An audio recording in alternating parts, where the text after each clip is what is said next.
Custom post types allow you to create data that or types of posts that have specific content associated with it. Here's an example of a custom post type. We have where you have a team member post type. And some of the fields are standard to any post, like thumbnail images, title. But then you have some special fields. So you have like their position in the company. You have intro text, and then there's this copy below. You have this collage on the right.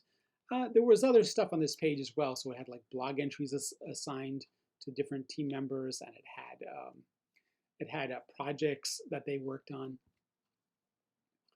And once this is post type is created, the data is entered. You can distribute this information in a lot of different ways. Like you might have a feed on the home page in a little feature box. You might have it appear in a side column. There's a lot of ways of using the information once you've collected it. Now, the only thing that makes a post type, one post type different from the other, technically speaking, the only difference in how it's stored is this one post type field. So the first few post types you see are standard WordPress post types, post page revision, they're built in. And then you see one says legislators. That's a custom post type that can have its own custom metadata associated with it. It'll have its own archive page and its own single page templates. It's the template flow diagram. You can easily Google it by typing in, WordPress template hierarchy. And you can see that, we've already worked with the index page. We've worked with single templates, page templates, archive templates. You can see that there is this archive dash post type template. So if I made a template called team member, it would be called archive dash team member. And then there's also a single template. It's the same thing, single dash team member would be associated with the single of that post type.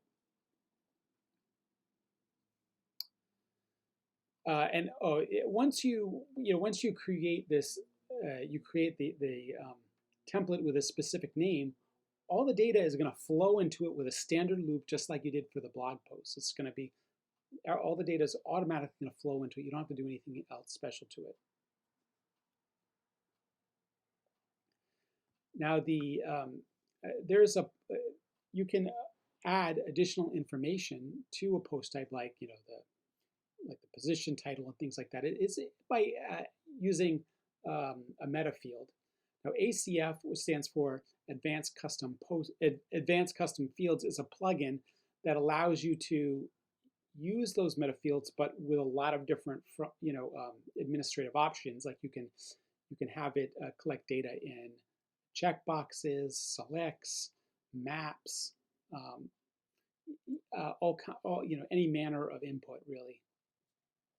YouTube videos, it's got pretty much everything in there, and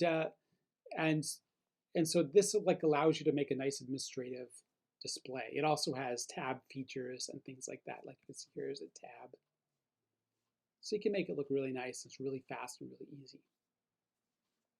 The way that they're implemented on the front end is also pretty straightforward. So if I wanted to get the director contact information, so here's the name director_contact, you would use the field, then the name, and then it prints it out. Easy, it's pretty easy really. And then get field does the same thing, except it puts it into a variable, it doesn't print it. So one thing I wanted to talk about is the difference between custom fields versus Gutenberg blocks. So Gutenberg block is like a movable content template. So it can contain a variety of different fields in it and have a specific look. And you can take for example, let's say you could have a content template that has a banner image with text that overlays it. You can move that around anywhere on the page. You can slide it around. You can insert it, and they're pretty neat. They are custom. Gutenberg blocks can be made. They're a good deal more complicated to make than traditional WordPress theming is. It requires a lot more knowledge and more expertise. Now, look, while these blocks give you a lot of flexibility, they can give you too much flexibility. So for example, with our team member post type, right here, I mean, you could have a Gutenberg block where you drop in this banner here, but the problem is then it's not automated, and then somebody who's not familiar with the site might not do it correctly. So while these Gutenberg blocks can be great, they also don't always mix well when you're using custom fields in a custom post type. Okay, now while the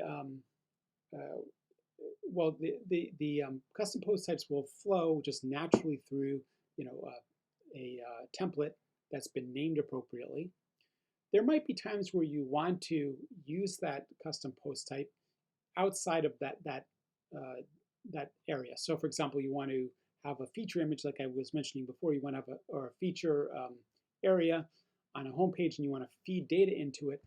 In that case, what we'll use is WP Query.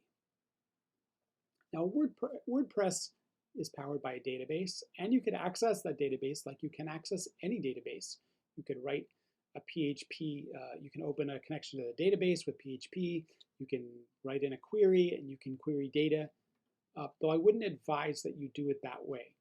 And the reason is because the WordPress database is possible that it can change over time with different updates. They might change different features, field names, how they work, so forth. And if you're writing custom code, if there's an update, now I wouldn't say this is something that happens a lot, but there might be an update that would change how the database is arranged. And this has definitely happened over time.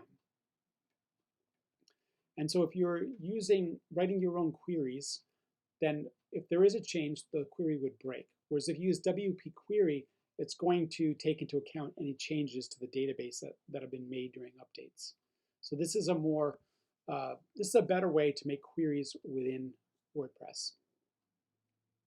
Now, one thing I'll say about WordPress queries is that WordPress generally works really well with pretty simple selects of information, pretty basic calling of information. It works really well for that.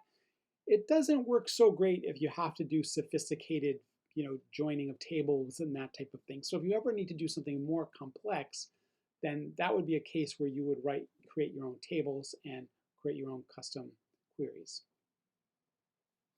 But generally speaking, let's take a look at this WP query. You have arguments. So for example, this has post type, meta keys. So you can search on a custom field, like you could search on this shows on an event date, for example.